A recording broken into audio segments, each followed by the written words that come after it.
Councilmember Cormack. Here. Chair Du Bois. Here. Vice Mayor Fine. Here. 3 present.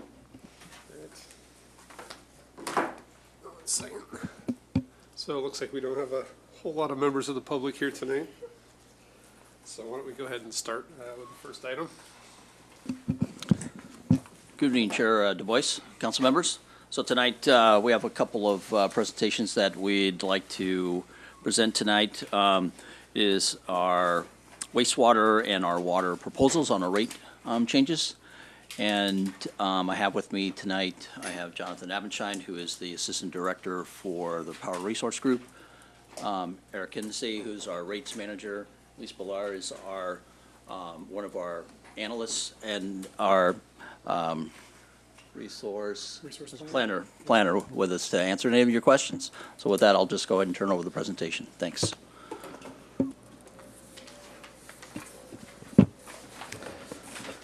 Good evening, council members. So the first item I'll bring up is tonight we're bringing forward the Water Utility Financial Plan proposal and rate changes for FY 2020. And the agenda is going to run pretty much similar to what you've, I think, seen in the past. Cost structure and drivers, overview of bill impacts, projections of costs, as well as some bill comparisons, and finally a recommendation. But we'd like to start off with a little bit of a preamble slides. And if this is all old news, you can wave me along and I'll go faster.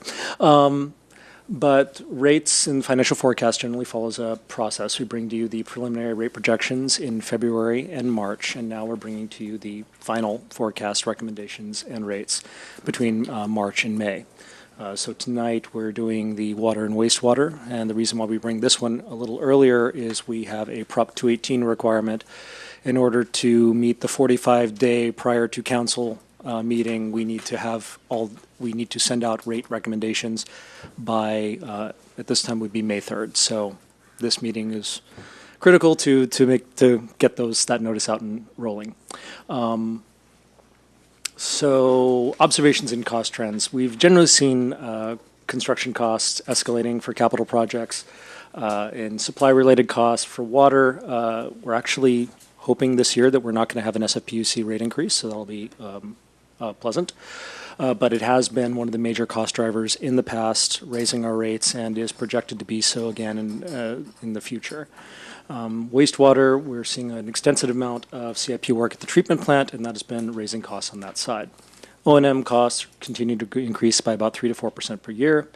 Salaries and benefits are also increasing, and we've aligned them with CalPERS assumptions, but again, salaries and benefits only form about 13 to 24% of our utilities budget, much less than what you see in the general fund side. Utility bills continue to be lower than neighboring agencies on a whole, and our operational reserves are low. So we do need to have rate increases, but projected to stay within guideline levels throughout the forecast period.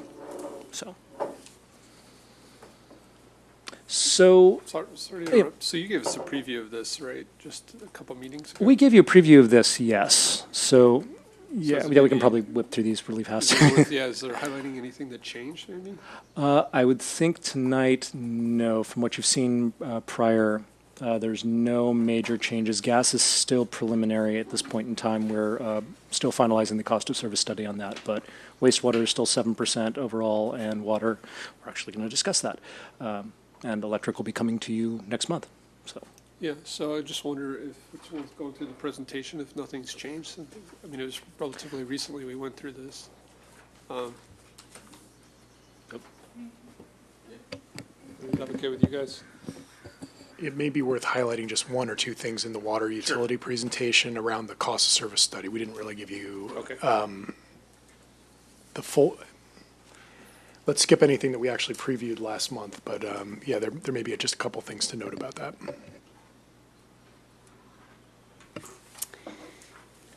Hi, my name's Lisa Ballier, and I'm a resource planner, and I think maybe we could skip straight to the water rate proposal overview. So just to highlight, this is a 1% overall rate increase. However, what we're going to be talking about is that there are different impacts on different customer classes. So really just want to make that point about the 1%. It's really an overall number. So the rates and revenues are projected to remain fairly steady in fiscal year 2020. Because of the update to the cost of service study, as well as the rate design changes that I'll talk a little bit more about further down on this slide, the impact on an average bill for residential customers is more like 4 to 6%. So I'd like to explore that a little bit more. We're working on the cost of service analysis update, and this is to be both consistent with legal requirements, including the Proposition 218. And we do this cost of service study every 3 to 5 years. And the full study update is included in your packet as attachment E. The study reaffirms that the method for cost allocation and the rate structure that Palo Alto has is fundamentally sound. And it takes a close look at the most recent data, including customer usage patterns and cost information. And then using the same cost calculation method that is in place today, it does recommend some rebalancing of the rates for fiscal year 2020.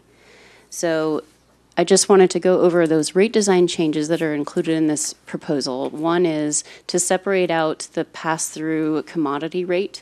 So taking that commodity rate out and making sure it's separate will make sure that any changes that the SFPUC makes to that rate will be able to be quickly and accurately reflected on Palo Alto customer rates.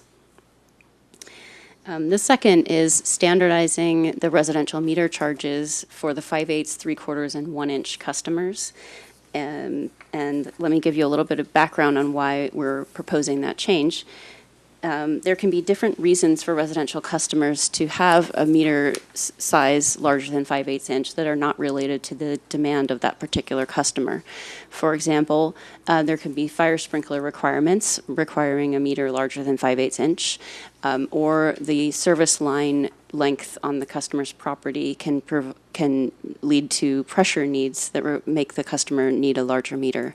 So for those varying reasons why a customer may need a larger meter, this rate design simplifies the rate structure and ensures that the costs are allocated equitably and consistent with the cost of service study.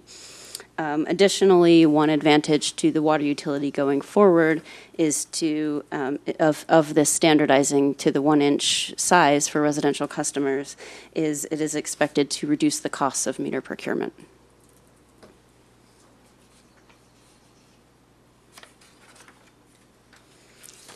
So just going on to the, yeah. I'm sorry, if you wouldn't mind explaining the difference between a 1% rate increase and a 4 to 6% bill increase. Right. So the 1% is looking at the overall, if we look at revenue in 2020 and what it would be if we don't change the rates and what it will be if we do increase the rates, it's an overall 1% increase. But if you look at the residential class specifically, because of the rebalancing of the rates recommended in the cost of service study, as well as the merging of the service charge, the monthly meter charge for the residential customer classes, the impact on an average residential customer with a 5/8 inch meter is more like 4%. Okay. I don't know if that answers the question, but okay.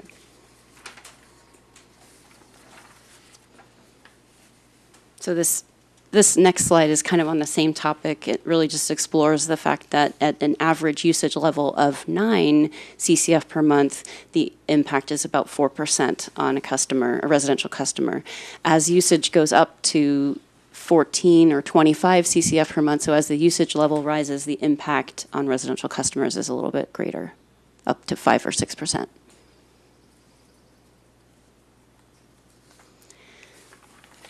And again, highlighting that difference across customer classes, the commercial impact is a little bit lower at -1%, and the irrigation impact is also ranges depending upon the usage level. How much irrigation do we have? It's about 10% of the total water usage for irrigation meters. Okay. Does that tend to be like a separate meter for landscaping? Yes, this is all the separate landscape irrigation. A lot of the other water may be used for landscaping, but it's not separately metered. So all building with large open space would have 2 meters and be built at 2 different rates? Even though Yes, they're using potable water to yes, water their yes. landscaping? Not in all cases, but yeah, in some cases.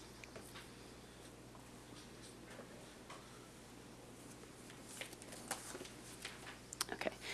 The next chart really tries to show the increases, the rate increases in the context of the recorded and the projected costs. So you can see the recorded costs to the left side of the black vertical line between 2014 and 2018, and then the projected costs for fiscal year 19 and fiscal year 20, and then going forward from there. So what I wanted to highlight that sticks out about this chart is looking at the CIP, the orange portion of the bars. I wanted to make a few points about that. In 2020, that orange bar is increasing a great deal. Part of that is because certain one-time costs that were originally planned for fiscal year 2019 are being moved to 2020. And in particular, a main replacement and seismic water system upgrades, which accounts for approximately 8.5 million of that change in that orange bar. It accounts for that change in that orange bar. Additionally, the CIP, this financial plan replenishes the CIP reserve by $5 million in 2020, as that reserve is currently below the minimum guideline level.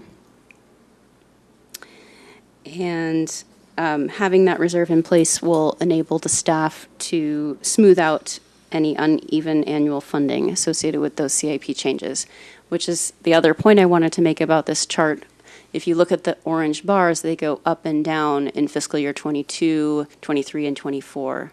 And that's because of a new plan for main replacement it sounds like you may have heard of that, where there's going to be a larger project in fiscal year 22 and 24 instead of a smaller project in every year.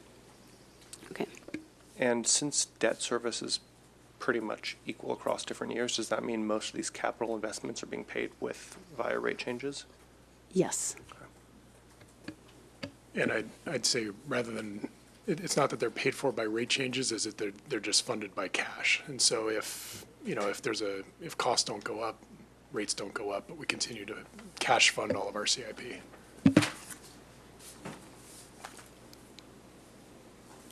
Okay.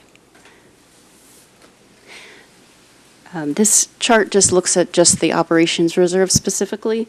In fiscal year 2018, the operation reserve was at the maximum guideline level, and those funds are needed to fund the water utility in fiscal year 2019 and 2020.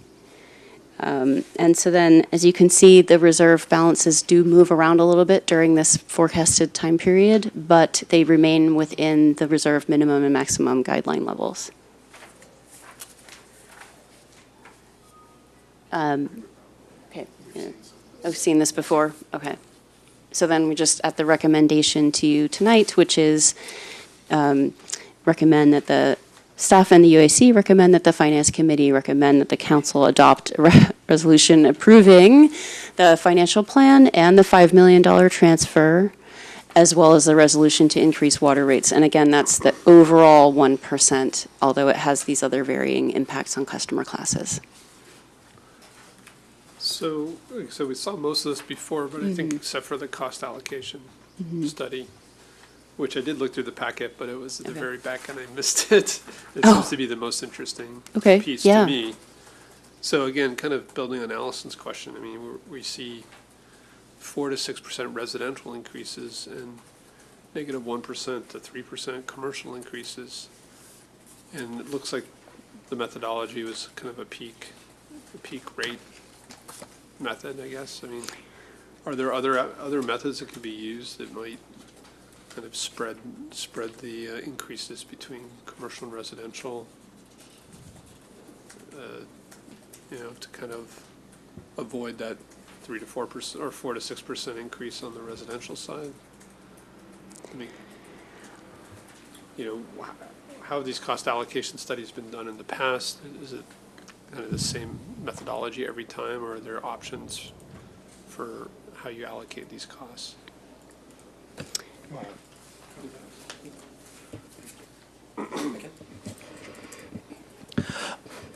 We do look at it, when we do a cost of service study, we do see if there's, there are only a few different ways to generally allocate costs. And we sometimes do look at the other methods and see if there's any reasonable way to better allocate costs. This is still the most reasonable way to allocate costs within the system, so. So like the decrease on the commercial side, we used the same method last time? And Yes. Yes. Okay. So this is consistent with how we've done cost of service studies over the last several years.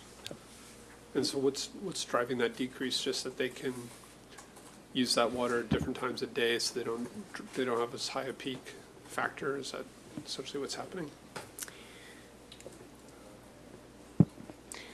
Yeah, so there's a lot of different factors going into it, but we can talk a little bit about some of the primary drivers. On the residential side, customers are actually being allocated less cost than in the past. However, so from that, their bills are actually not going up as fast as the other classes.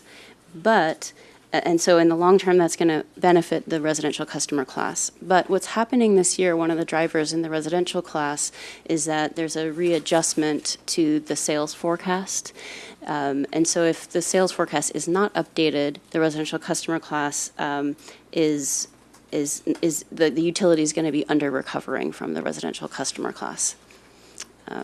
And so on the commercial side, there isn't that adjustment needed to the rates, to the sales forecast.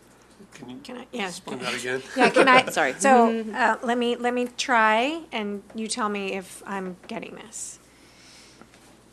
Regular people and then businesses, right? So regular people used less water than we were anticipating? Yes. Okay, but it still costs the same amount, the structure still costs the same amount, right? The cost to operate the system is still the same. Yeah, the cost, and actually have increased, yeah. It increased. Okay, so even though regular people are using less water, they are paying more for it, more for the service. Yeah. Okay. The way that the way my. That may be an oversimplification. I'm just trying to translate sales forecast into, sort of pull it into the house Right. and come from the house out instead of from the No, the that's a utility really in. good point. Yeah, no, one way to describe it might be that residents, regular people, are using less, and so they're actually being allocated a smaller percentage of the overall cost of operating the system. But because we overestimated how much how much they were using, we're under collecting the amount that we need to collect from them. So they're actually being allocated a smaller share. Okay. But we underestimated how much that smaller share was. I get it. We were headed this way, but then we had to come back part way. Yeah. So people are paying less than they otherwise would if they had used more water. If they'd used more water, they'd be paying even more than they're about to pay. Right. But, yeah. And how are we going to communicate this? We're working on that. Okay, great. Because, hopefully we can help, right? Figure out how to translate this Yeah. a little bit. But when you have multi-factors going on, it's hard to put it into simpler language. Yep. Okay, and then what the corollary, then can we understand on the commercial side why it's not changing? It's because we forecast correctly how much they would be using. Pretty much, exactly. Okay. Yes. There really isn't that adjustment needed for that class. All right, so even though they will now be paying a larger percentage of the costs of the system, They're paying a similar percentage of the cost of the system. okay, And is there a law that The says? class that's paying a larger percentage is the irrigator class. Yes. The irrigators are. there had to be somebody that was paying more. If you look at the chart on page, Are we in the packet or the slides? Yeah, so I never have the packet page numbers, but I think, No, just that- give us a, it's page 3 of over the staff report. oh, maybe. There's a table 1, Packet page 5. packet page 5.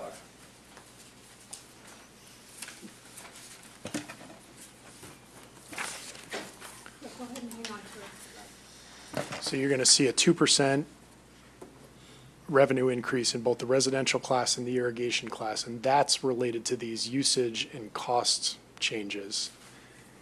Okay, because And they then both the decreased remaining- their usage. Right. Okay.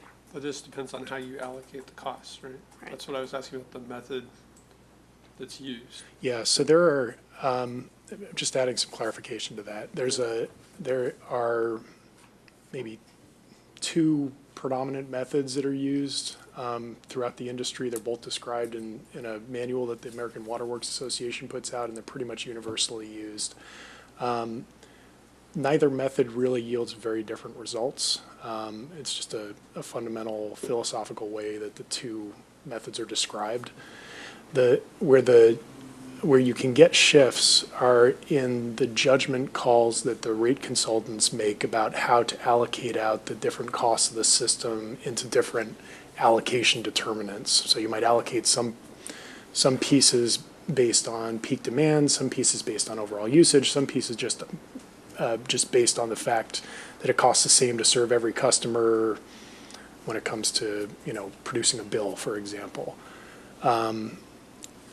And so the judgment calls that the rate consultant makes around that can shift costs substantially. One of the things that Lisa and Eric have spent a lot of time on over the last 4 or 5 months is going through every single assumption, comparing it to previous years, and making sure we're not seeing major shifts.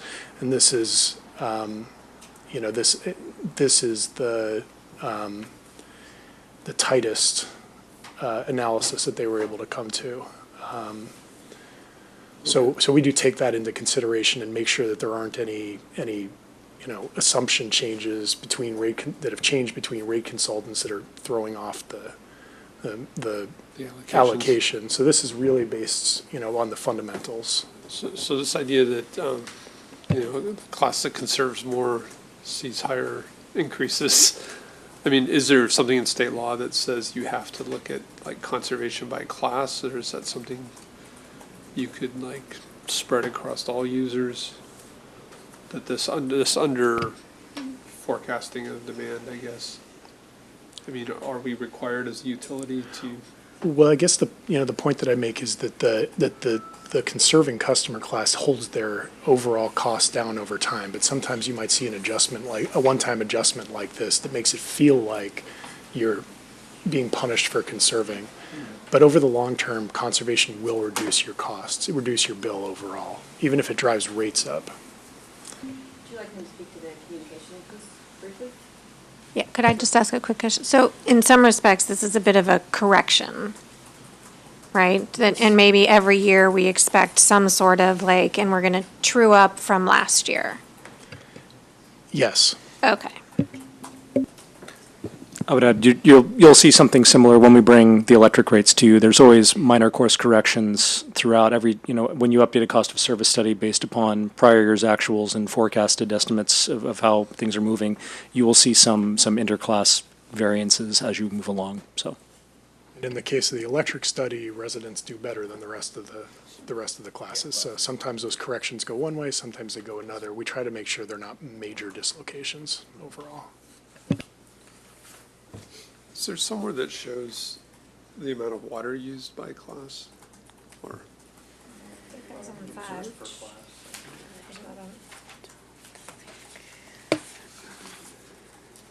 like that table on page 3 would be nice to see. It's probably showing the cost of service study itself.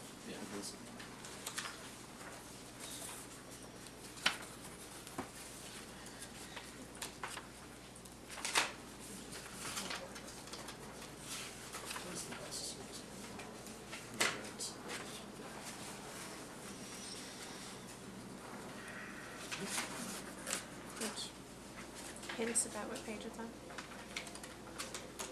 Looking for it. Or found the memo, but found the table you're looking for yet.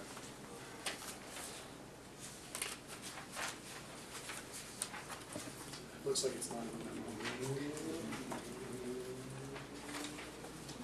Do you know, like ballpark?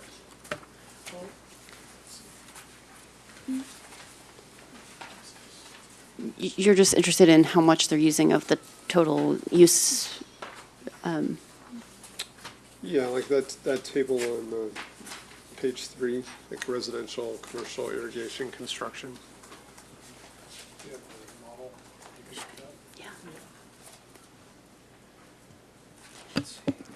It's not in the staff report. It may be, it's in the models. It might be something it'll take us a minute or two to look up. If we can maybe field another question or two and then come back to it. Just one quickly. Are we comfortable having a cash-funded CIP? I mean, or is that really what we're forced to do via 218? We're definitely not forced into cash-funded CIP work by 218. It's just because in general, in the past, we've had sort of a consistent level annually of CIP expenditure. It hasn't really behooved us to go out for bond funding of that type of project. Close enough. Yeah, if it gets, now if we do start seeing very large one-time projects and that becomes more the norm, bond funding might become a more reasonable option. Okay. And when do we expect the service improvement plan to complete? I know it's kind of a rolling thing, but I would say never. We essentially have an improvement plan that is meant to replace the system over an 80-year period. So we'll do about 1/80th of the system every year, and over the full 80 years, we'll get to the whole system. And, you know, again, if construction costs don't go up, rates don't go up. The only time that the only time you're going to see these increases in CIP due to CIP is if construction costs go up. okay. But the 4.8 billion, is that over 80 years then?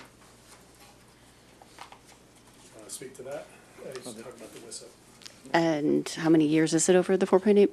I think it started in 2010. 2010, and it's still ongoing, and it still will be ongoing for several years in terms of paying for those $4.8 billion. Okay. The improvement project affects the supply costs, so it's a little different than our own replacement. This is basically the rebuild of the Hetch Hetchy, the 100-year rebuild of the Hetch Hetchy system. It'll get paid off over 30 years. The 4.8 billion is, it'll be a little more than 30 years because they've issued debt service year by year for about 10 years now. So that'll start falling off in about 20 years. All right. Thanks. May I? Maybe if we could just shift gears for a minute to the long-term cost drivers, slides 24 and 25. I feel like we've had some brief discussion of that last time, but I wondered if there was anything staff wanted to add about, you know, the options in the foothills, the reservoirs I know we talked about, elevation surcharges. Any thoughts on that to add? Well, in the reducing the number of the reservoirs portion of it, we have an ongoing study going on right at this period of time to look at that portion. So right now, there's 5 reservoirs in that upper half of Foothill. So one of the ideas is to look at bringing 2 of those reservoirs down into Palo Alto itself, but finding the space and building a super tank and reducing some of that cost. Because again, the reservoirs are getting to the point where they're getting end of life. And so to rebuild a brand new tank and the tear down of an existing one is around $3 million. So we're thinking that if we were able to find a large piece of property that we could build another underground tank like we did over at, off the El Camino. And then that would also reduce some of the costs from the power and the pumping of the water and also with only having one line. If there's something that goes wrong with that line in an earthquake or something that areas that we won't be able to use those reservoirs. So reliability is huge, and so that's part of the study that's going on right now. And do you think that like this is we're gonna try and fix this within 5 years? What is long term? 15 years, just approximate, just so. I think the idea is in the next 10 years. Okay, 10 years. In between 5 and 15. Yes. Okay, great, thank you. Should we return to the question of the usage, the residential usage in the fiscal year 2020 forecast is 46%, and for commercial it's 42%, and for irrigation it's 13%.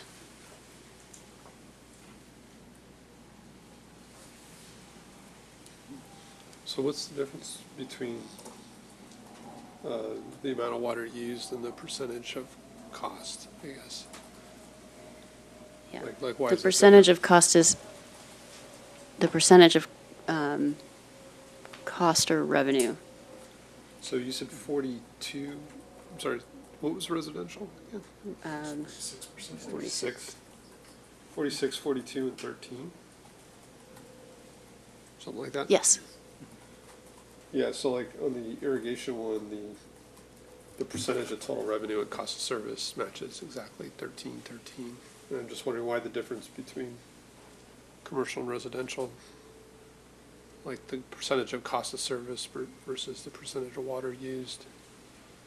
Why is residential 46% of the use and 48% of the cost? Yeah, yeah, essentially.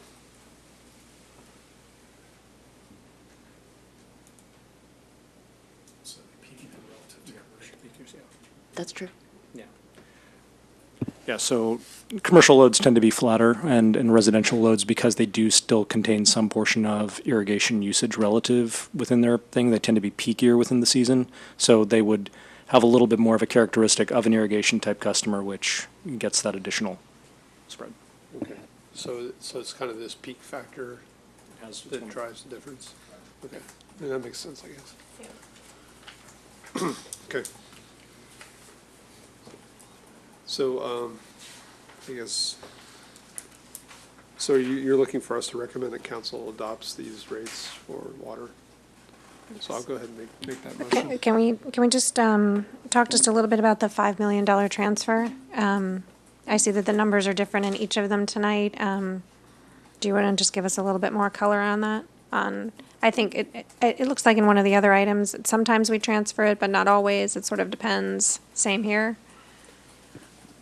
So in this particular case, we have to call it out and note in the resolution that we're planning on doing a transfer. But say if we were to go back to the slide that showed the right here. So in FY19, you see how the blue line is above the costs. We're going to end up with essentially this year having more revenue than cost. We're going to move some of that excess into the CIP reserve to be used to cover some of that orange bar that is going to be cost above expense. So we're planning on every other year we'll have every year we'll have a transfer in, and then in a large CIP year a transfer back out to cover costs and back in, and the CIP reserve will essentially become a floating balance account to help mitigate these staggered steps. Okay. So it's an authorization as opposed to like a commitment. Yes, Right. correct. Okay.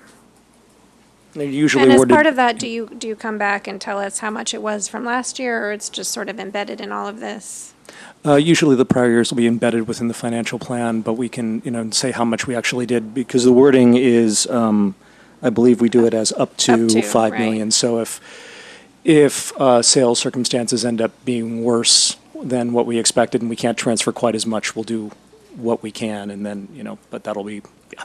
Because one of the things that's very helpful is showing like, okay, 2 years ago, here's what we projected, and last year, here's what we projected, and now this year, here's what we're projecting, and the same thing if we had that with the reserves. Maybe it was here and I just didn't see it. No, we don't have that And table put together. it but- just help us sort of like gauge, and if it's super lumpy, then we're like, okay, fine, that's how it is, but if it's more consistent, it just give us a better handle of like, is 5 million the right answer? Okay. Confident that you know more about it than we do, and it's probably the right answer, but just if we see just that, a few years of prior history, Okay. that might help us just see how it moves. Okay, I will say the one, this is sort of new because this CIP pattern that we have going on is a Is- brand new yeah, proposal. is So new, yeah.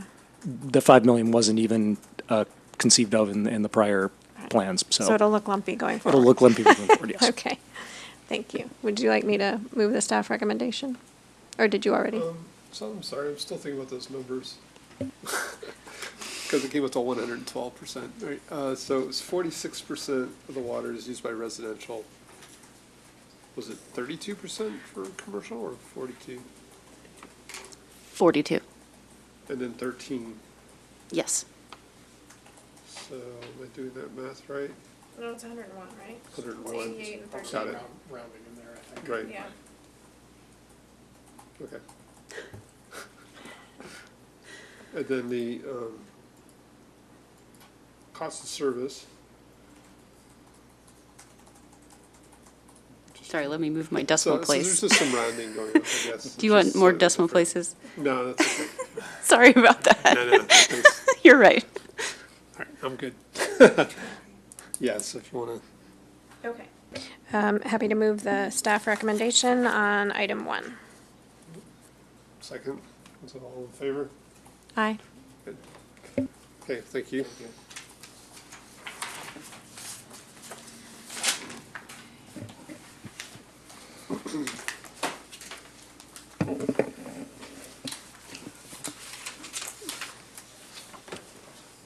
Actually, we didn't hear about the communication. Do we want to do that quickly? If you're interested. Sure. Just make a quick comment about that. Good evening, council members. Catherine Elvert, Communications Manager for Utilities. Thank you for calling out the importance of communicating these rate changes, what the cost drivers are, the value of what the customer gets for investing in the community-owned utility. We recognize that any rate increase is never a pleasant pill to swallow, and so we are striving to communicate in a very clear and transparent way to all of our customers the reason for these rate increases. Again, that this is an investment in our utility systems, and it's an investment for safety and reliability, which are paramount to us as a utility. The Hetch Hetchy Water System Improvement Program, specifically related to water, is important to make sure that we can ensure a reliable supply for our customers and a quality supply as well. And so we will continue to talk about how really the costs for this particular utility they're in the pipes and wires. I mean, the pipes and meters, right? The hardware that's in there. And even when customers reduce their consumption, we may need to raise rates to recover some of our revenues. But regardless, while customers continue to keep their water consumption low, their bill will remain lower than it would otherwise if they had increased their consumption. So communicating the value of their investment in our community-owned utility. Thank you. Thank you. Yeah, I'll just add that the that section, the investing in safety and reliability, I think is a particularly important message. So, thank you for that, and thank you also for the event on Saturday. All right, now to dirty water. So moving on to wastewater collection, and I will say as a preface, the proposal that we have for you tonight is exactly the same as the preliminary that we brought to you last month. So if you'd like me to speed through this, I can. Yeah, might as well. Do you want to skip the presentation? It's up to you. Yeah, so there's no section that we had not covered. I think the only things that would be brand new potentially would be the actual rates themselves, but everything for the wastewater utility is going up by 7%. So, yeah.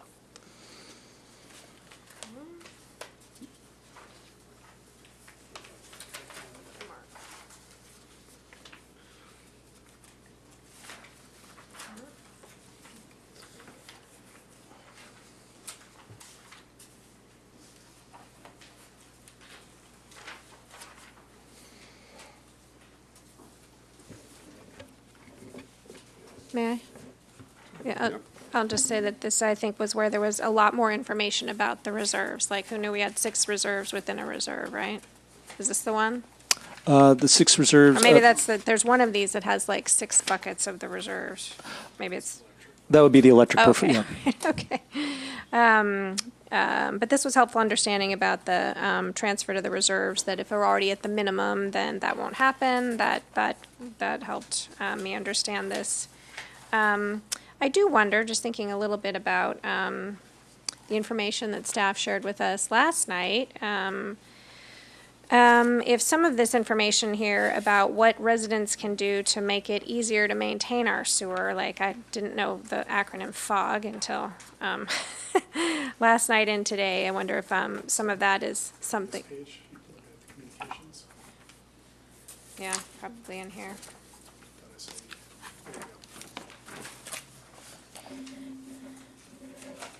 Yeah, that kind of thing is just, I think it's worth reminding people about that there's something they can do to reduce costs, you know, not just for themselves, but for everybody in the long run, so.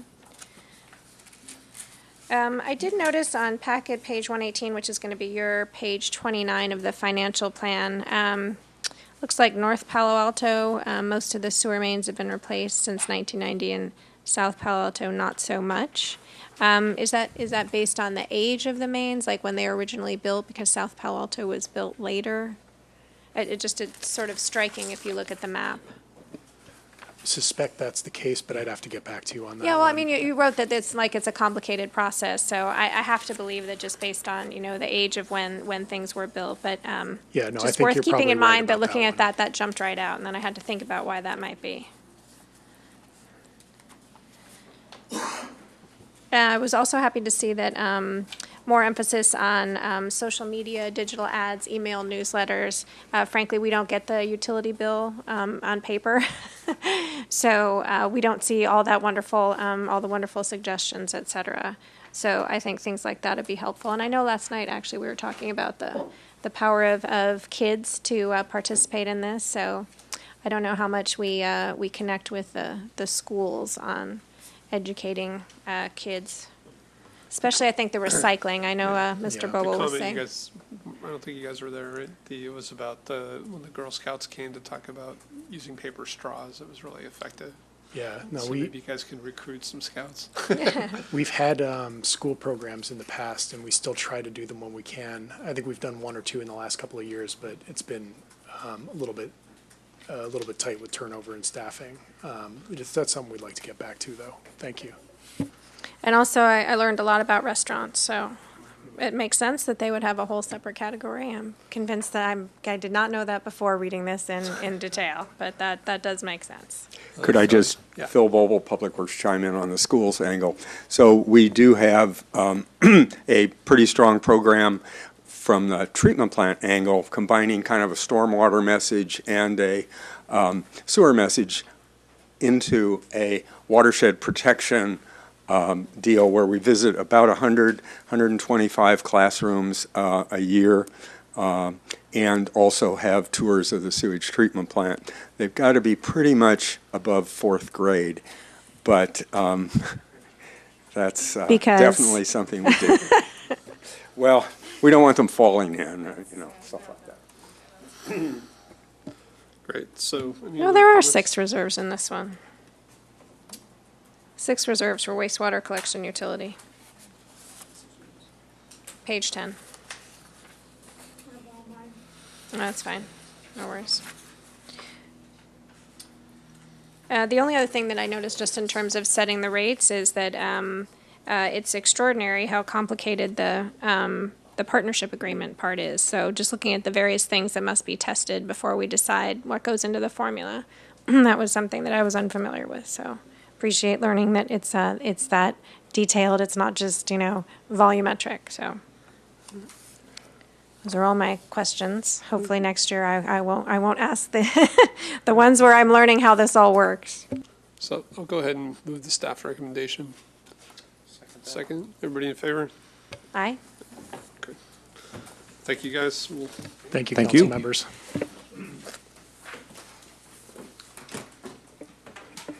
So item number 3 is the stormwater management fees.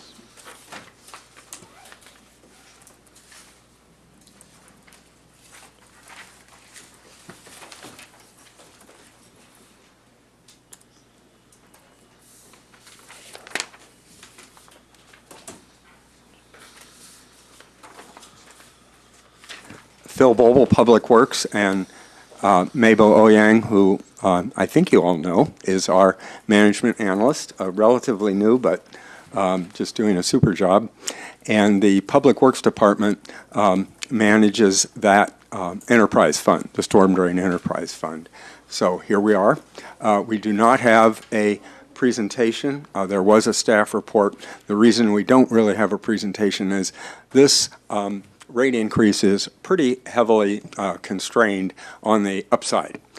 We, according to the ballot measure that passed 2 years ago, we are constrained, you are constrained, we are all constrained on the upside to either the CPI as designated or 6%, whichever is less. So this year, the CPI was less, as it usually is, fortunately, and the recommendation is a 4.5% increase, which is the relevant CPI that was quoted in the ballot measure. So that's the proposal, and we just take questions.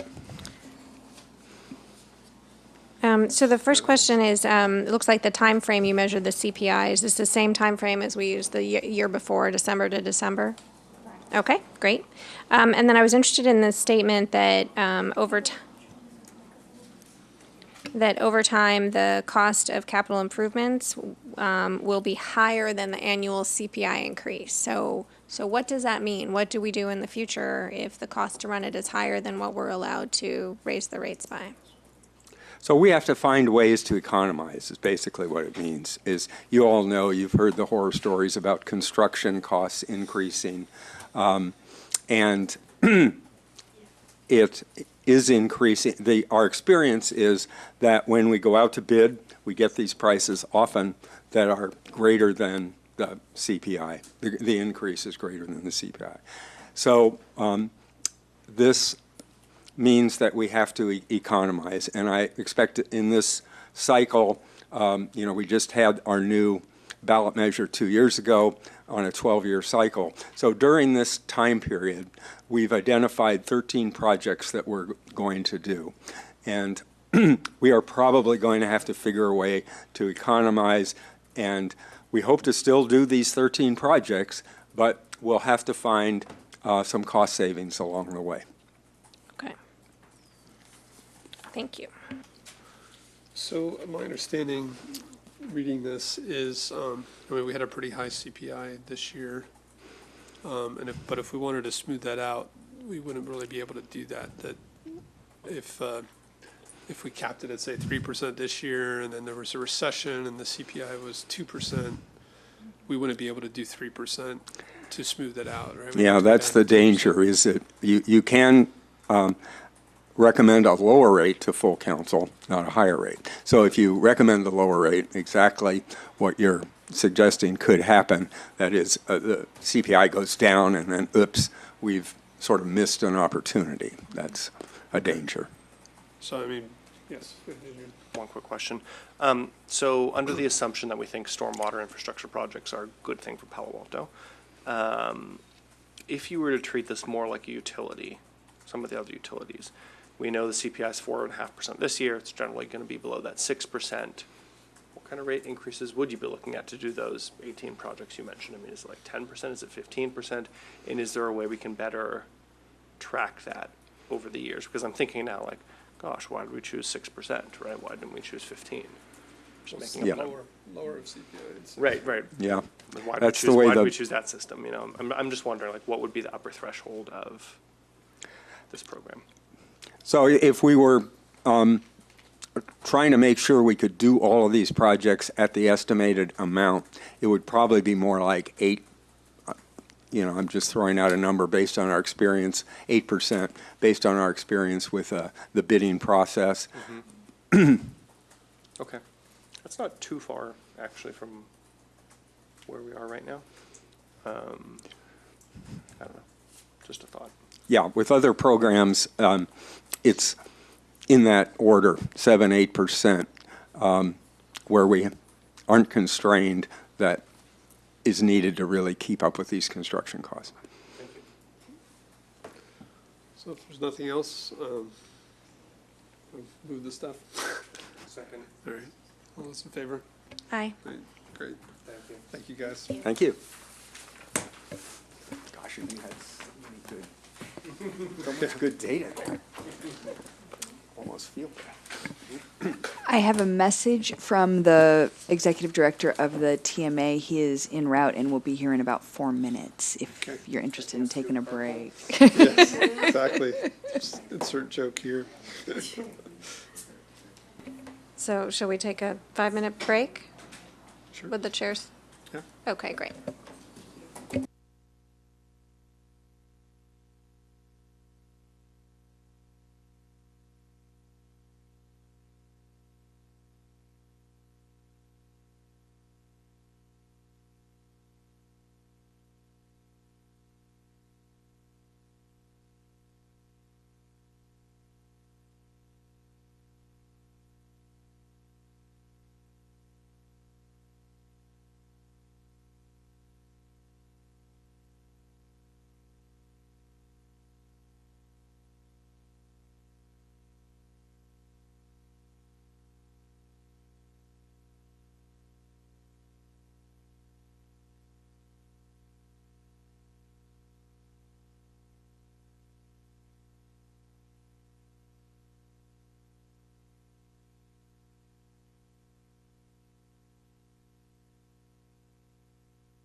Pushed and your light on. All right.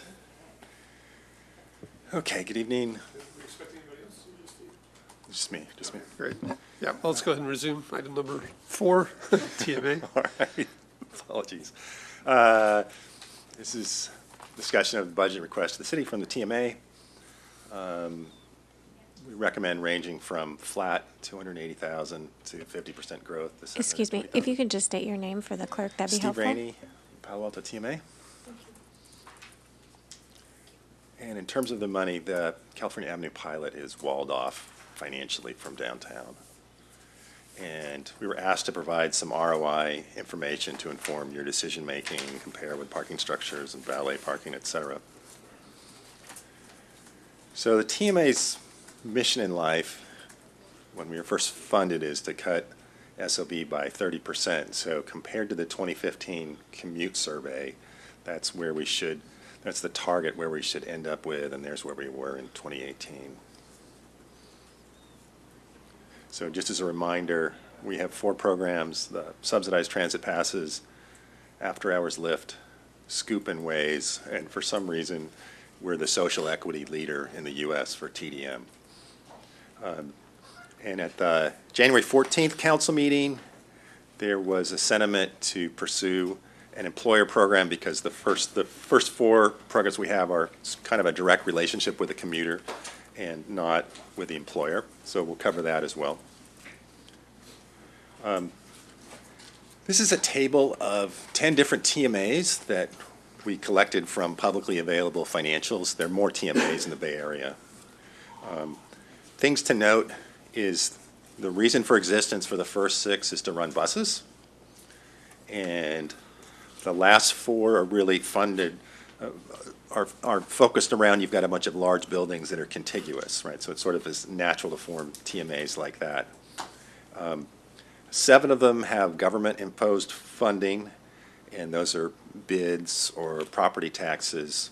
And there's no general fund use in any of these 10. And then 3 of them self-fund.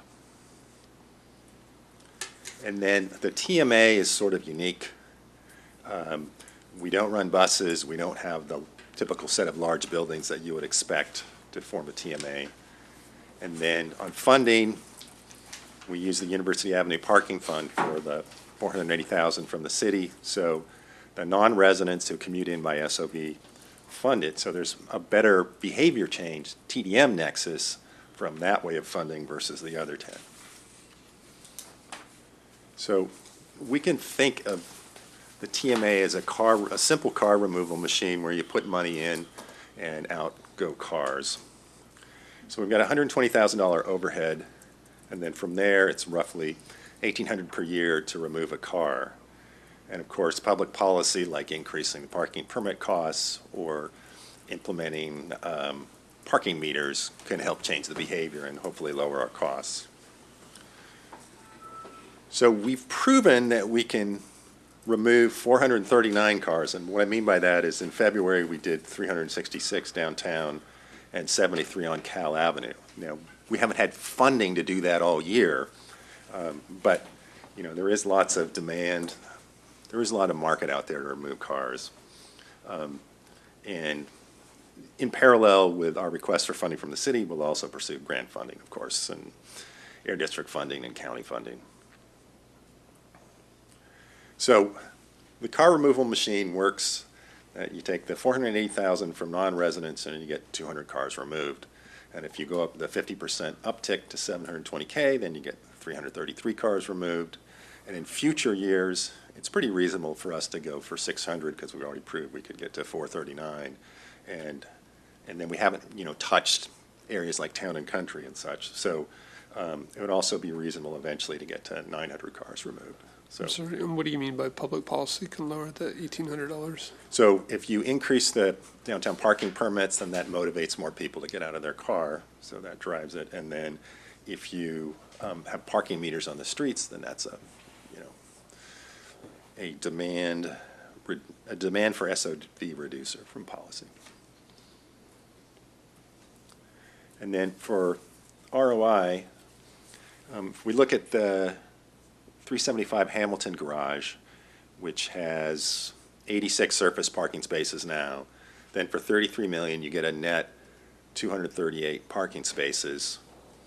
And that ends up being 139,000 capital costs per space. And we did the math on it. It's a 30-year mortgage at 3.8%, and then we added in 500 a year for maintenance to get 8,200 per space per year. So it's pretty expensive. And then we ran the numbers on the SP Plus valet contract, and the first lot R, which is a garage, which has 2 people in it, is pretty expensive, 2,200 per space per year, whereas lot S only has 1 person on it, and you get more parking spaces back, and that's Which ones are $783. R and S? R is which garage? Is it the high garage? Yeah, it's that high garage. High right. street, okay. That's And- the one that has valets. Right, now, and what's right? lot S? Which one is that? I don't know off the top of my head. And the other, and the other 2 have the same. S is the Bryant garage? Yeah, past university. Okay, great. Okay. And then we contend, after our overhead, we're 1,800 per car removed per year, plus we have climate and traffic benefits that are also of value. So ROI for comparison. And then the Cal Avenue pilot we have is accounted for separately because the funders, which are Palantir and Facebook, sort of require separate accounting. So here's where we are going with transit passes. Since starting in March, we're up to 73, and we'll probably cap it at 80 and run it through August. You know, we can fiddle around with that. You can stretch it out, or you can increase the number of passes. So there's plenty of demand there, and especially with the new garage going up, right? So we have separate accounting, a separate staff person, and this is a pilot. We're trying to prove that the transit pass program scales to a place that doesn't have great transit like University Avenue. And so for Facebook, can you create a TMA that serves downtown Menlo Park is sort of the same question. But so we've got University Avenue, Cal Avenue, Town and Country, the school district, JCC, childcare, and dentist. There's various places that the city can help direct us on where the priority is to remove cars. There appears to be lots of demand to remove cars all over the place. And again, we'll pursue external funding in general, but also to keep the Cal Avenue going beyond the pilot, but there's no guarantee. So we don't have a specific budget request related to the Cal Avenue pilot for the city. And the last slide is, this is in product design status right now, but it's an employer program concept. And San Mateo County claims that if you have an employer with a commute program, they have 21% lower SOB than if you have an employer without a commute program. So there's that argument for having a commute program. And we want to support many modes for employers, including personal electric mobility, scoop and ways, and so forth.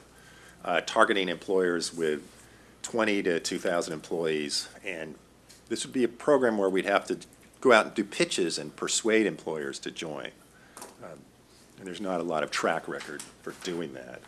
But where the city requires Hotel Parmani to participate in the TMA, that's great, right? So policy is great, helping us not have to do pitches, right?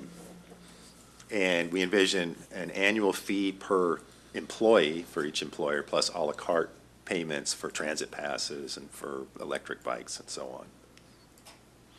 And again, this is something we're designing, and we have to, validate the details of it and whether we think we can actually have this program succeed. It's based a little bit on what commute.org in San Mateo County is doing.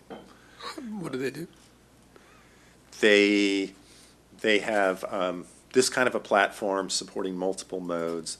They're providing after-the-fact incentives right now for scoop and ways. So rather than, we're currently doing a direct subsidy, but they'll give you a $25 gift certificate after you've had 10 green commute days, and then another 25, another 25, and another 25. We're envisioning a little bit higher incentives. That's kind of interesting too, kind of gamifies it a little bit, you kind of earn your reward. Right, we want to gamify it. We'd love to get different employers competing, right? Would be a good thing. And we're... Game of employers. What's that? Game of employers. Summer's coming. And we're envisioning So rather than direct subsidies, after the fact incentives in the form of vouchers and make those vouchers only for Palo Alto merchants. So we take any money we put in and we recycle it into the Palo Alto economy. And for those light office workers, we really want to grab them and acquire them. So we want to provide a stronger incentive, like a $100 meal downtown, to really catch people's eyes. And then we would lower the incentives over time just to maintain those. And we have a certain amount of money we're currently spending on subsidizing Scoop and Waze, and we would take that and redirect it towards this program.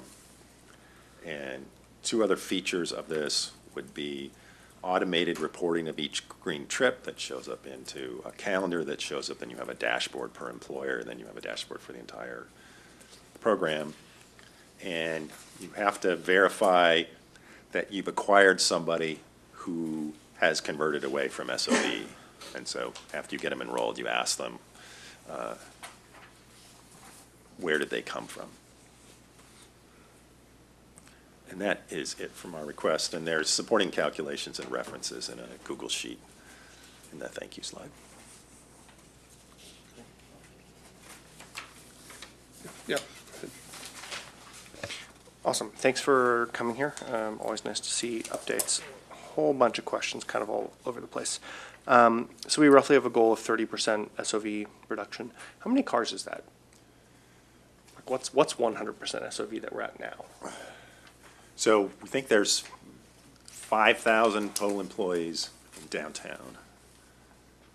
And you're typically multiplying the SOV times 30%. So you end up, it's like 20% it's 20% of 5,000. Okay.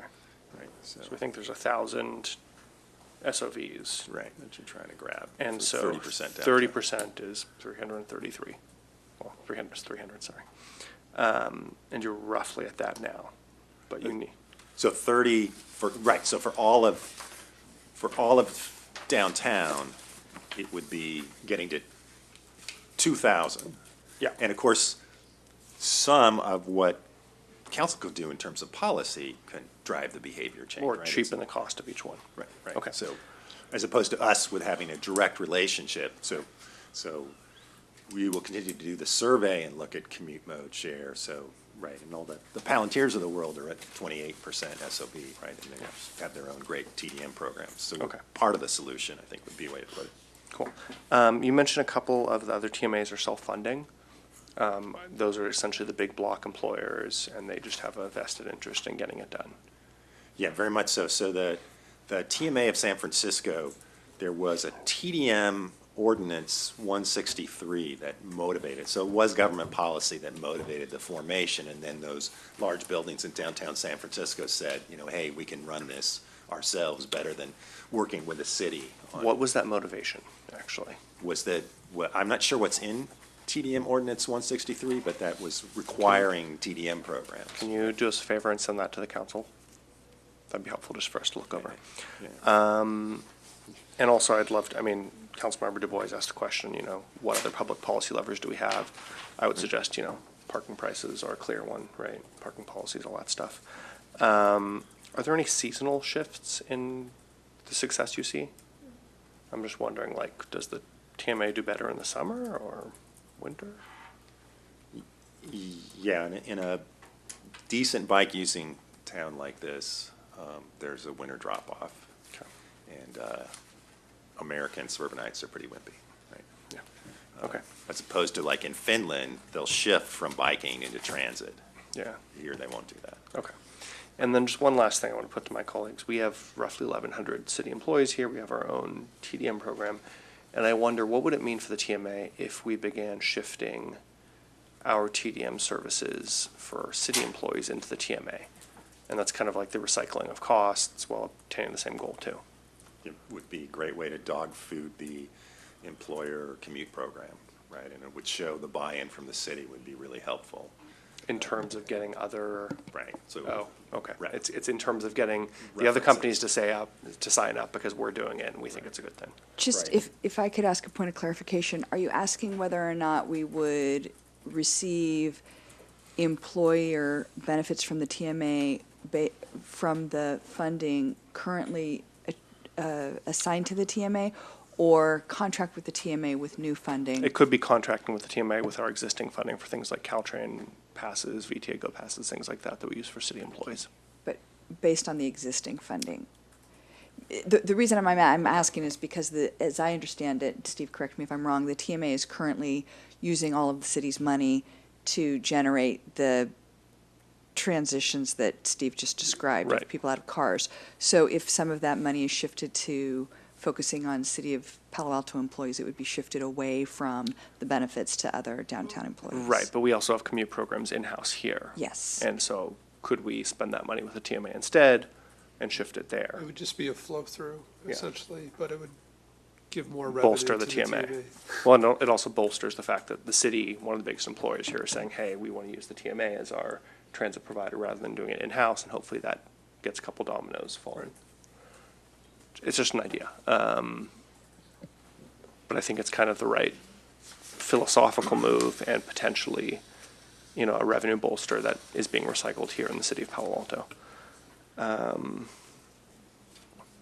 Those are my questions for now, but I want to hear from you guys. Allison, go ahead. Hello, thanks for being here.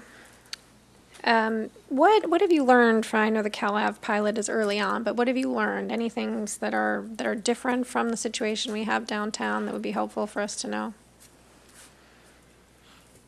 Well, I think like the Cal Avenue Association, I mean, there's a lot of concern from the merchants because of the garage and stuff, right? So Because of the construction of because the of garage. construction. So if we Just could clarify. if we could have started it. As I recall, they mostly want the garage to be Right. there. Right, so if we could have started it a couple months earlier and had more passes, that would have been a good thing for those merchants, I think. Would be the Okay. main learning. But was maybe because of the garage and the shortage of parking there was lots of demand right off, so. Okay. It's probably easier to walk Cal Ave and get transit passes than to walk University Avenue and get people to sign up. Just because of the current situation, not because there's any difference between the two streets, okay. Interesting. So the Go PA, is that what we call it? Or is it GOPA? What, don't. Well, Sofa hopefully we'll GOPA. get an even better brand. But Okay, well, we'll call it Go PA for now, Employer Program Concept. So, okay, looks like you'd have an annual fee per employee plus a la carte. And that's the one that's like commute.org, you were saying? Same structure? Right, Okay. right. And- And we don't know the magic of exactly what incentives to provide to get the most behavior change. Mm-hmm. And as I recall, the scoop and weighs are expensive, right? Expensive forms. So you would not provide them to everyone, or would this employer program be different than what you currently have? I'm trying to understand the difference between what there is now, which I get, and Right. this. So for the current scoop subsidy and way subsidy is $3 per trip roughly. And so we'll pull that out and we'll give out less incentives over time. We'll have a high commuter acquisition incentive, but then we'll ramp it down to like $1 per day by the end. So we were envisioning sort of instead of 1,800 per year, maybe getting down to 600 per year in total incentives.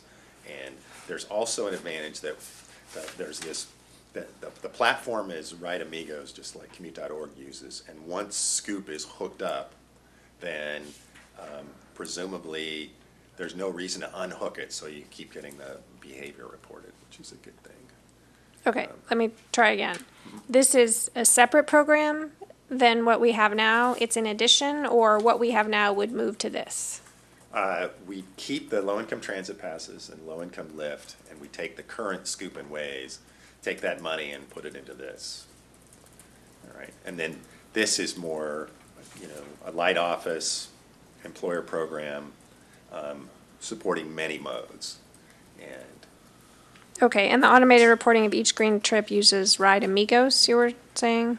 right, and so like a Strava bike app is Yes. connected to Right Amigos, Scoop and Ways are connected to Right Amigos, and then if you don't have that, there's Right Amigos app, which will just give you, 2 seconds per day, say what your mode was.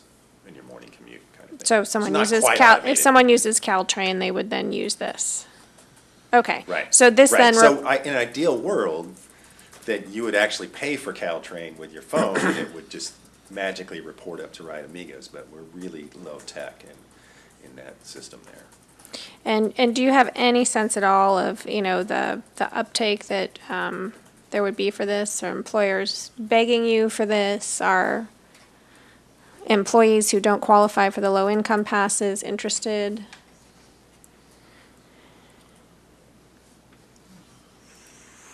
We think it's somewhat compelling for an employer that doesn't have a commute program to have it packaged up nicely. We're going to have some required behaviors from the employers, like they have to add their own incentives, and hopefully, like if you're housed, you throw in a Disney trip or something that's really pops. It's a lot bigger than what we can offer. So, and you want an exec to paying staff 4 times a year, and it's, we really want active, there has to be a commitment from the employer to help say this is a priority, right? And so it's sort of that job owning can really help drive behavior. Okay, thanks. One of the things that I continue to struggle with, this is an excellent program in so many ways, and yet when we created it, I feel that I don't know how clear and consistent we were. So we don't really have the exact number that we were shooting for. It's still like percentages based on, we're not quite sure what the actual was. So that's a little concerning in terms of that. And then the other would be, And that 30% was essentially never defined. that's what I mean. Yeah, That's exactly. not your fault. No, right, exactly. Just saying that sort of, for me, looms over, how do we know how we're doing? It's still a little hard to, be confident about that. And then I would just say the other thing that I think is, my personal understanding is it was a lot about parking at the time that this was created. But if you think about where we are now with climate change, it's even as a city, I feel we're in a different place. And if you think about where people who live here feel about traffic, we're also in a different place than when this started. So, I do find that, this kind of work is compelling because it's not just about the parking. It has these other benefits. So, I appreciate you coming, and let me just say one more thing. So in the event that you were to receive the funding that you're asking for, it's going to go to what? It's going to go to extending the Caltrain one, it's going to go to the employer program, it's going to go to more, what would it go We'd to? increase the subsidized transit passes and To the downtown people. to the downtown. Number of passes Number of available to passes. downtown low-income Number of passes. workers. And if we validate this GoPA employer program, then we'd pull out the Scoop and Waze spend, which is right now is like 16,000 per month or 192,000. It's a big chunk. And pump it into this, and hopefully you're sort of trying to squeeze more cars out of it for the spend. And these employers would be all over the city or just in downtown? Really pending, assistance from the city in prioritizing. We can go all over the city.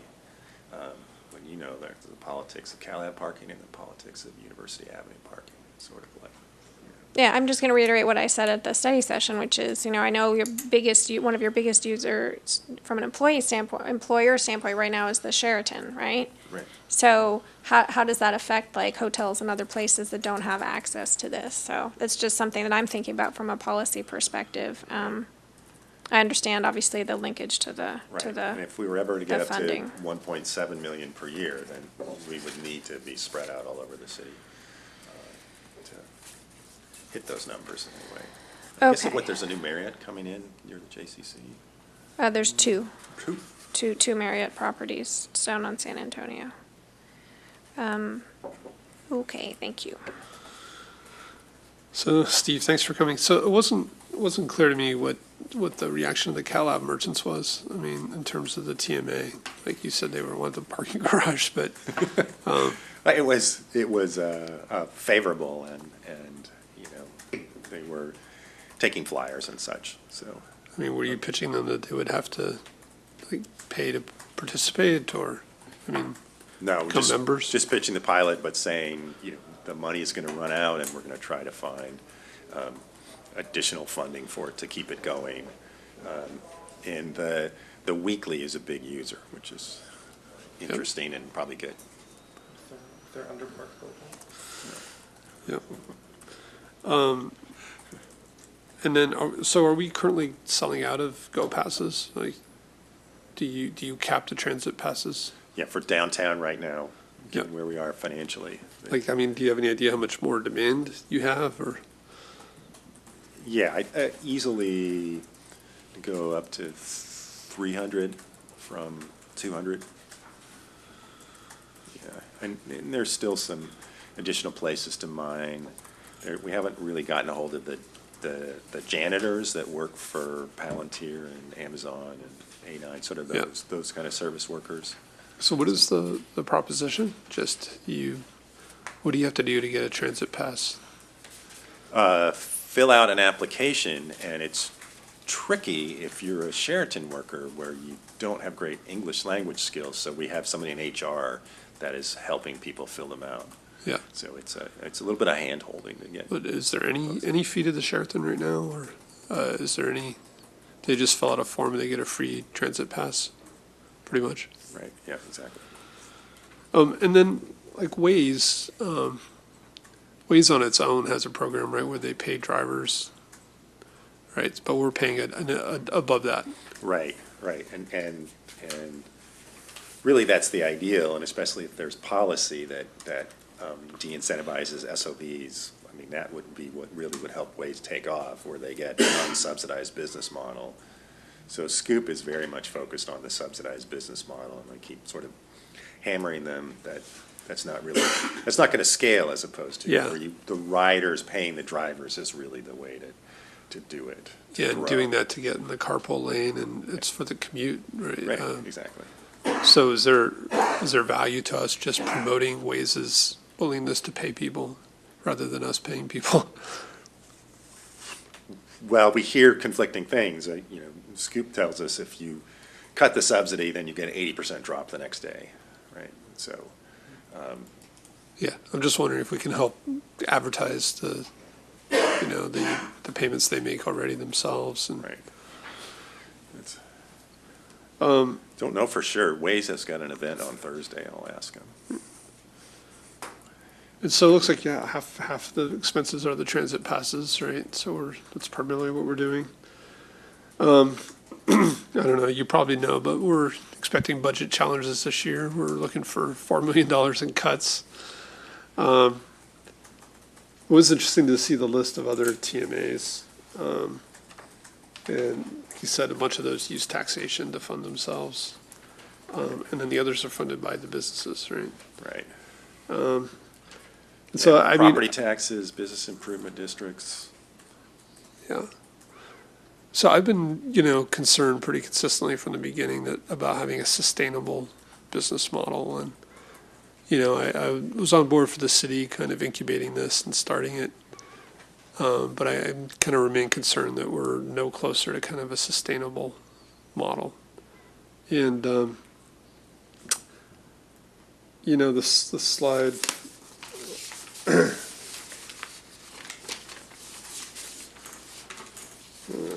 it go? They're not numbered. No, this slide, I mean, expense revenue. I mean, yeah, we can ramp expenses and give away more passes, but that's not sustainable, right? And the other thing I just want to throw out there is, I mean, we are funding this today with parking permit fees.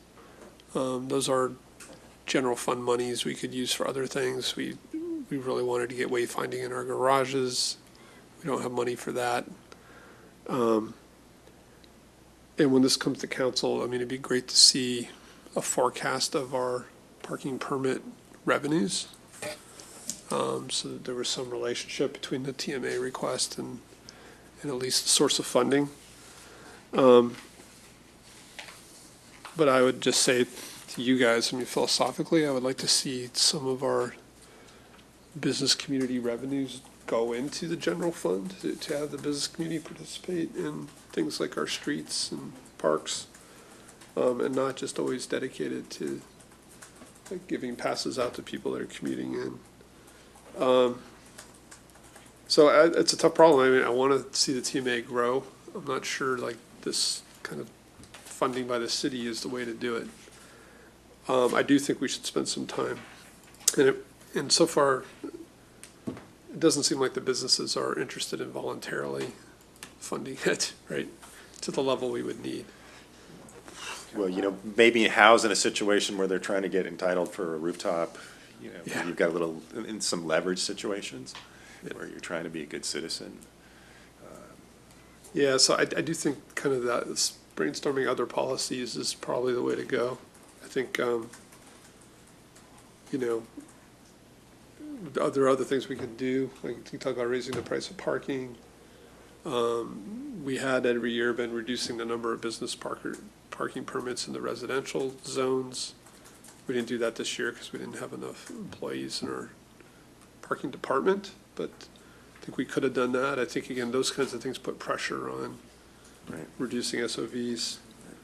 And I do like the idea of requiring maybe funding of the TMA as part of a transportation demand management plan, tied to a building. And if we could ramp up those commitments, that would be a source of funding that would be a lot more sustainable.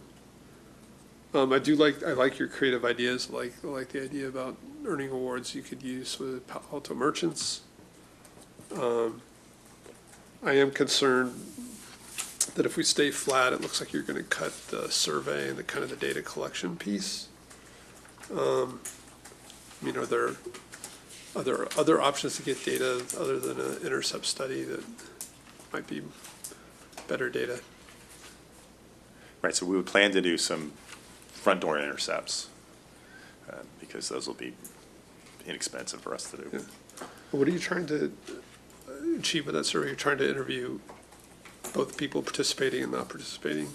Oh, like you sit at the front door of City Hall and Yep. verify that they're an employee and then say, what's your home zip code?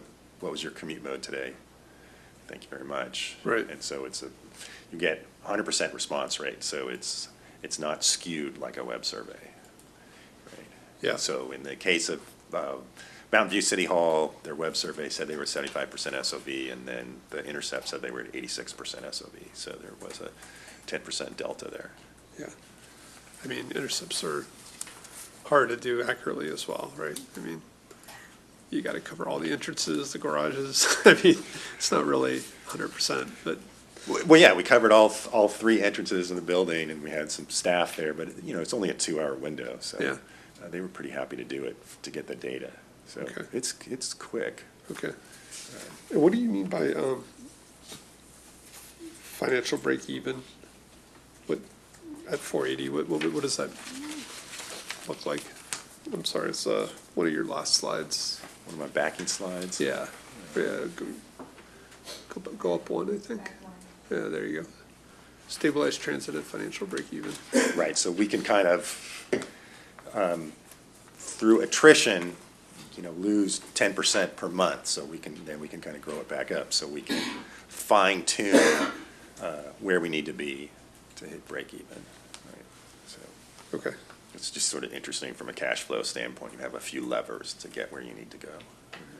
And how willing is VTA or Caltrain been to work with us in terms of discounts on the actual passes? So Caltrain's in a funding crunch, and they think they're going to get less money from VTA, so they're sympathetic, but I don't think they're in a great financial place. And they're participating in the regional means-based fare pilot, but that's MTC is going to administrate that and provide those discounts from some regional funding. And there's always been this theory that we could get go passes for the downtown, but it turns out that that's less cost effective than the monthly passes. So it is tricky. We'll keep building that relationship, but they're under a crunch. So that MTC program, is that something we could basically, again, be a channel for? I mean, just recruit people and refer them to that program? Yeah, over time, what it is, that program is on individual trips only. is the discount. And so individual trips, for us, monthly passes are better than a discounted set of individual trips. I see. So, Yeah. So I also would support the idea of the city contributing as itself as a large employer. And even if it's break even, like if we routed our programs through you, if that helped bolster the TMA, maybe we have to talk to city staff and make sure it makes sense. I don't think it helps you with the budget, though. It's kind of a give you the money, you spend the money, right? well, I think it helps us get some legs under the employer program and Yeah. at least take it and see how effective that is. But I tell you, this incentives only, view of the world in suburbia, I mean, where you can make SOB commuters pay is really the way the Yeah. proven way to change demand, right? That's Stanford. Or Gates Foundation costs you $12 a day to park and an SOB, and they give you $3 a day if you don't, and you're like at 32% SOB, right? So Yeah. we know how to change behavior, but, it's a heavy lift politically. Right. Yeah, so again, I want to find a way to support the TMA. I'm really worried this is not sustainable. I mean, what I heard, I wouldn't support larger requests just coming out of the general fund. Well, for me personally, I think when you come to council, if there was perhaps saying flat with some specific suggestions for policies that would, again, provide maybe ongoing funding to, like, as we approve buildings, making TMA membership a requirement. I don't know how we manage that in this next year, I guess maybe, because some of those things are going to take time. Right, but you got to start, right, Yeah. exactly. Right. So I'll stop there and see what you guys think about those comments. I'd like a little more information on the parking fund, if staff could just give me how much is in it? Does it all go to the TMA? How exactly does just so I understand the money flow? Sure. Currently, the TMA is funded by the University Avenue Parking Permit Fund. That fund in 2018 did collect about $3 million. And that's primarily from permit sales, but it's also from things like day passes and the ticket machines that you see in garages. What that funding is spent on are a number of different things. General administration, which is not a lot, to be honest, comparatively. It pays for contract staffing, the parking attendant program, so like the valets, the streets team, some of the cleaning of the facilities, and then obviously the TMA funding. So all in all, in 2018, about $2.5 million were spent in that fund, of which about 300,000 of that went to the TMA. Okay, so the valet services, when you say cleaning of facilities, is that just the garages, or is that Correct. more than that? The garages. The garages. Okay, and how much does a parking permit cost now in the downtown avenue? Is it down, like when we say downtown, sorry, we say University Avenue. Avenue. Is it just University Avenue? We don't mean that. I would actually need the transportation staff to know exactly which, because there is the RPP areas in the downtown, as well as the downtown core. So Okay. there's downtown RPP and downtown core. Staff has synced the cost of the permits between the core and the RPP areas, so meaning it's the the same. employee permits, whether it's in the RPP downtown or the downtown core, are both $375 for 6 months, so $750 annually. Okay, so when this comes to us, some, summary of that, just so we can see what it comes from and what it gets spent. Perhaps you already do that, and it's just that this is my first time through. It's just helpful to understand the source of the money in the fund, and then what the rest of the fund is spent on. Well, and the majority of it is capital. So of that 2.5 million, $1 million of it were transfers basically to the capital fund for various investments. So to the earlier comments, I think someone said something like wayfinding. We've talked Okay. about other capital improvement projects. Let's see, I actually have a list of all of them. Things like the You had me at parking wayfinding. Okay, there you go. So nothing, enforcement is not funded by this, like parking enforcement? Some enforcement is funded, correct?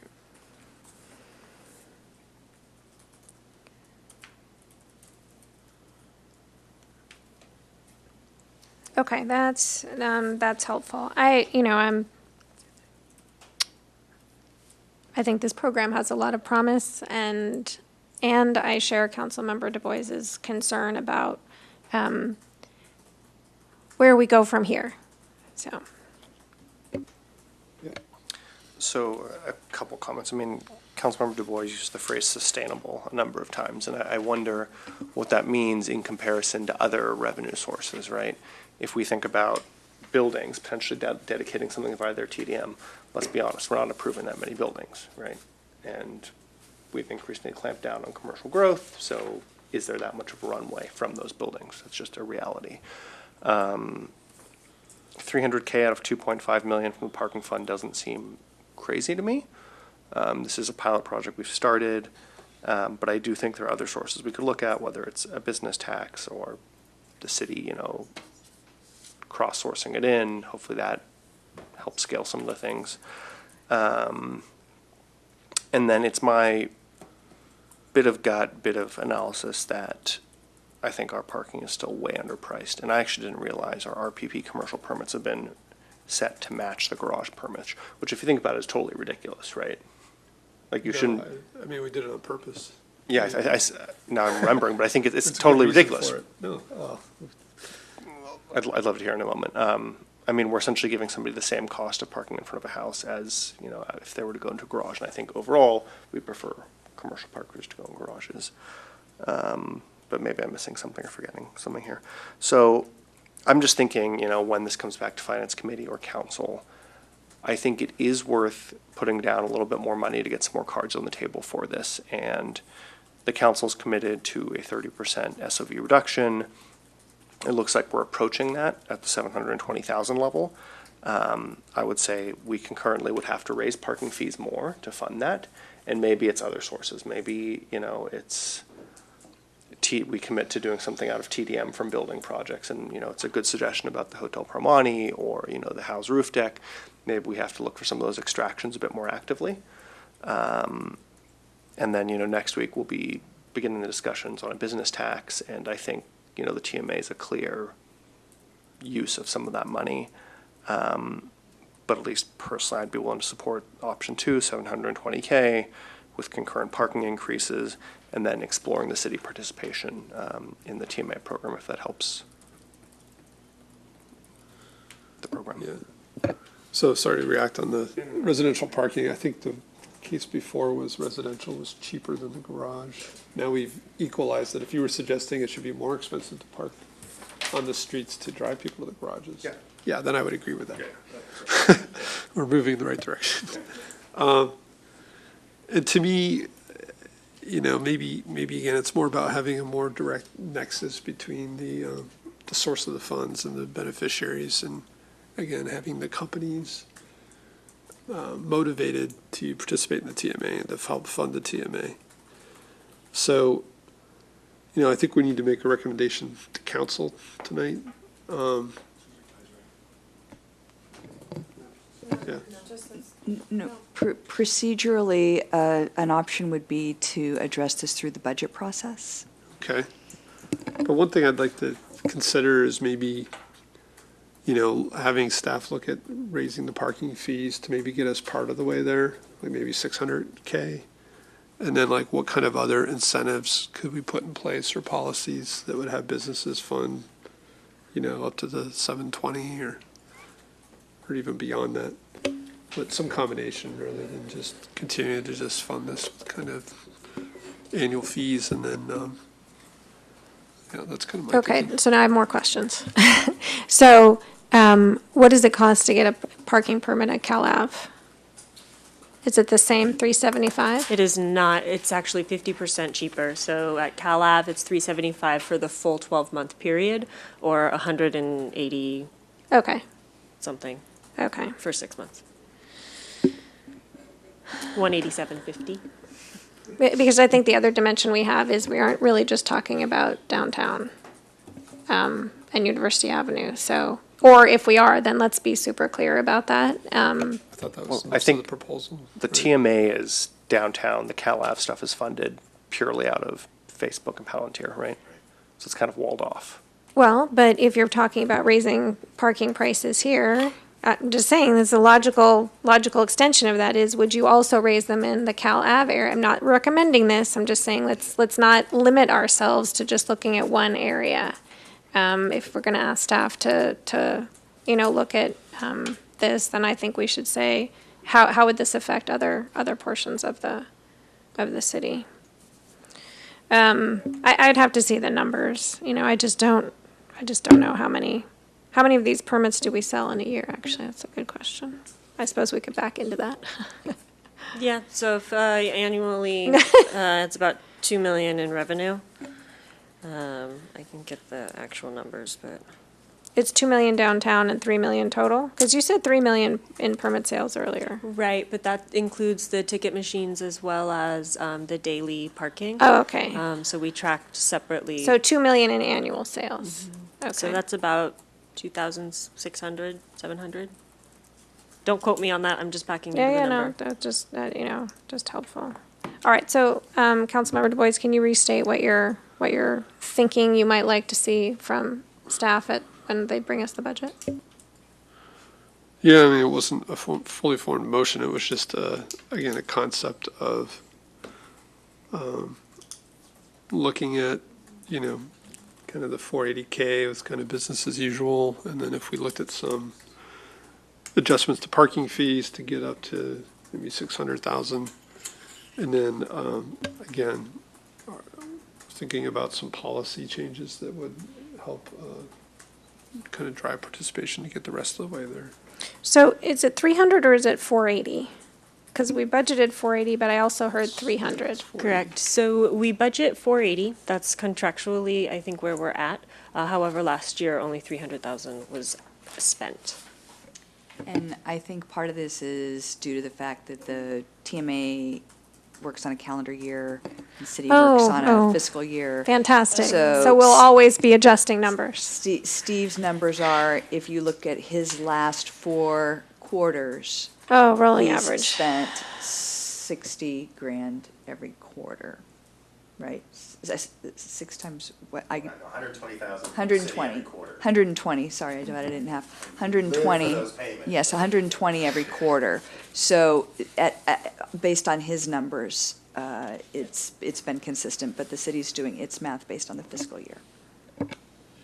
Okay, so 480 is what we have been giving over the course of a year. So to get to 600, we need another 120K, and we thought there were about 2,000 permits?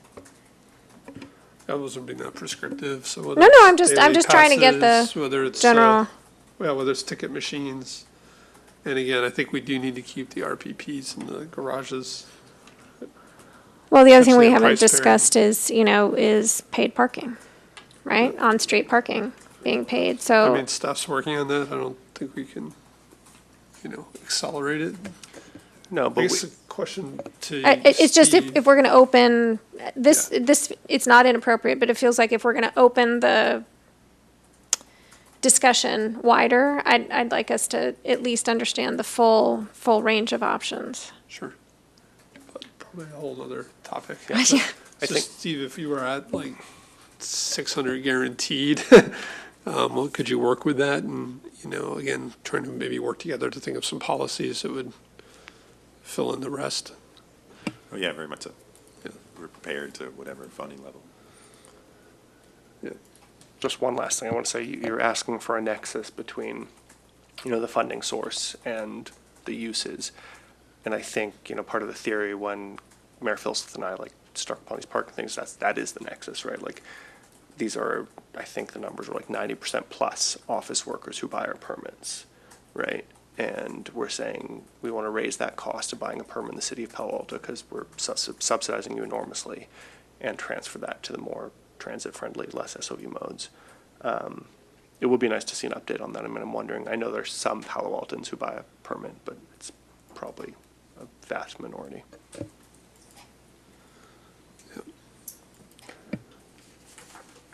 So I guess, I mean, staff started the discussion. I mean, when you say you bring this to us as part of the budget process, what were you thinking? So, hearing the comments from tonight, there's kind of a range of analysis that potentially could be brought forward. If we want to do a full analysis of all the different parking programs, RPP, CalAv, University, Avenue, and the permits associated with it, the quantities, et cetera, and levers that we could pull to rearrange or adjust the ecosystem amongst those three types of programs, I'm not sure the budget process is the appropriate time for that.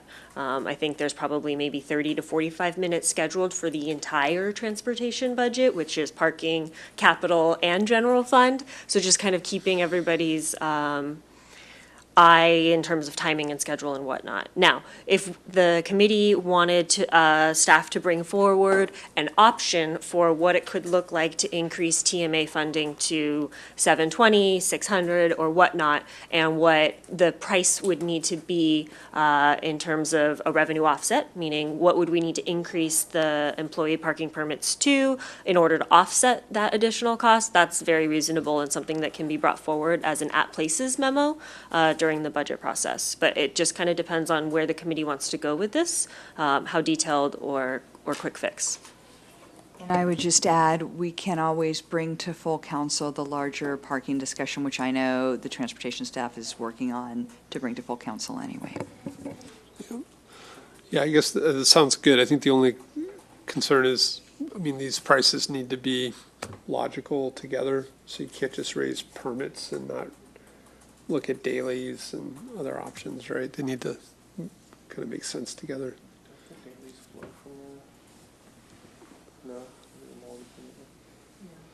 What we could do is emulate a very similar kind of isolated look at the permits, similar to what Vice Mayor Fine was saying when we did the $480,000 of TMA funding a few years ago, when we made these significant increases and changes and realignments in our parking permits. So we could isolate the analysis to emulate basically what was done previously to get us here. And so what would it take to just maintain from that perspective? Sound reasonable? I mean, I think in the budget process, it'd be nice to see that same process because it's the one we know that we have and that works. And if I remember correctly, like we doubled or tripled the parking fees downtown, and staff was estimating we'd still raise them to like $2,000 a year. So there's still a fair bit of float there. But then I think the broader discussion of how do we do this long term, you know, if we're aiming to get this to 1.4 million and across the city, yeah, that's going to have to be multiple sources, and we don't want to just go picking after one. And then, yes, you have a good point about we have multiple permit fees. We shouldn't just look at the garage stuff. I think it's, and also if I think about, you know, if we were to implement an increase, there might be a logical reason to do it over the course of a couple years that sort of ramped with this, right? Tie it rather than do sort of like a shock to the system. How much were they before they were $375 for 6 months? I mean, round numbers. Anybody remember? I think we nearly tripled them Okay.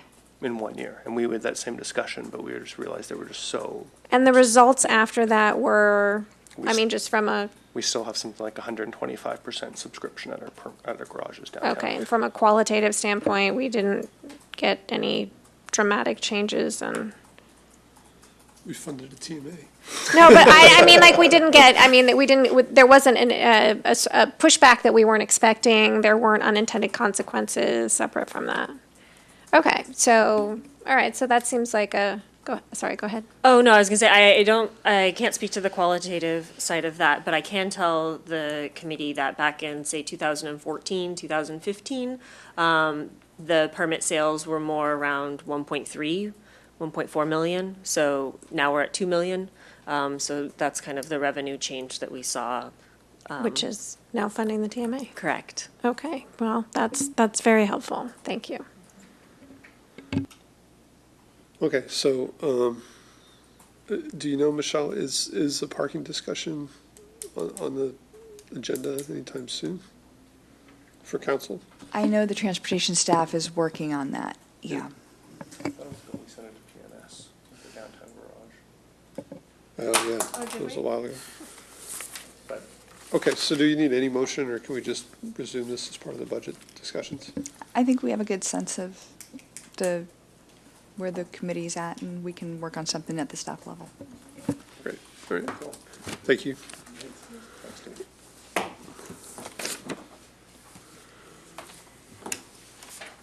Okay,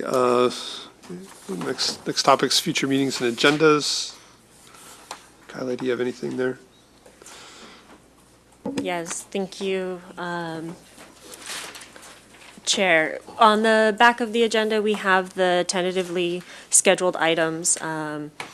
Everyone, I think we've all kind of are aware of the May timeline, so we'll go through the budget process and the remaining 3 rates, which are electric, gas, and what I think is might be missing from here, but the utility staff is working on our fiber rates. All of this will come forward as part of the budget process so that when the committee sees, say, the gas fund budget, they'll see the gas fund operating, capital, and rates in one foul swoop. As for wrap-up, we still have that scheduled for May 28th, so that agenda is really dependent on what happens during the prior 2 meetings. And then June 4th, we have the 3rd quarter financials, and depending on what happens at the city council level on April 22nd, right now it's slated that we would have a second meeting in June 18th, to start talking about revenue generating measures. So this would be the work plan that's before the city council on April 22nd, is trying to lay out how we would address, if I remember correctly, elements N and M that were approved by this committee as part of 18. Oh, I don't have my mic on. Sorry, guys. It's going on. Oh, noted. Sorry, I was just hitting the button. So depending on what the council actions are on the 22nd, then the committee should plan to have some items agendized on the 18th of June. But other than that, unless the committee has anything else, that's kind of staff's plan for the next. Yeah, we talked about it. 2 months. If the 4th looks really light, we might cancel that meeting, but we'll wait and see. Yep. So, all right, I think with that, meeting adjourned. Great, Thank you. Thank you. Thank you. It does work.